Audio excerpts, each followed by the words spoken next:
What makes good ingredients for science fiction?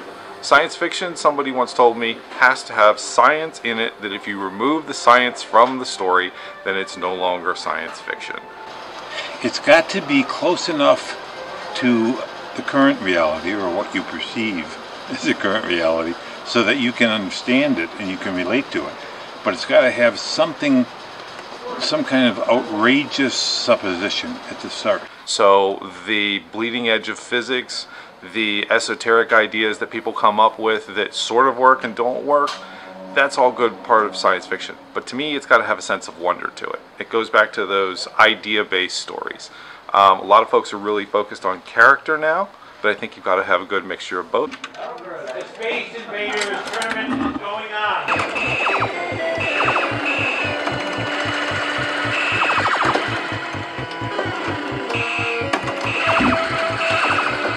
Well, what makes a good science fiction story? First of all, it's got to be a good story. You know, in the old days, it was good enough, back in the 30s and 40s, it was good enough to just have a good science fiction premise.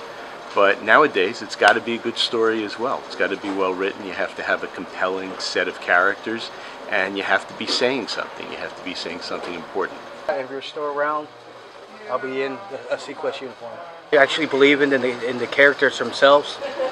I mean, Roddenberry, when he did Star Trek, made Kirk jump from the pages onto the screen.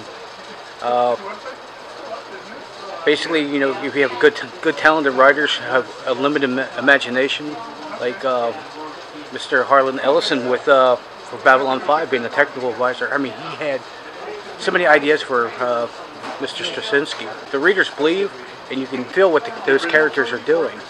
That also is a good part of the equation for a good science fiction writer. Okay, that's a good pose. Especially since we're trying to. Oh yeah, that's probably Zabel's pose. Do you have a famous Star Wars character? And tell me why. Luke Skywalker, because in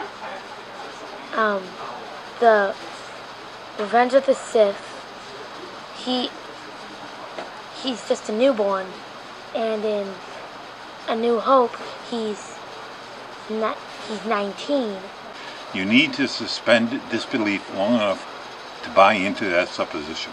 And after that, everything else will flow. But you've got to buy into the first. And what really makes it compelling is if the supposition takes you out of the current reality that you're in and moves you just a couple steps to the left. And once you've gotten those couple steps to the left, then you're off to the races. So you're on an alternate timeline and an alternate reality, and that's good science fiction.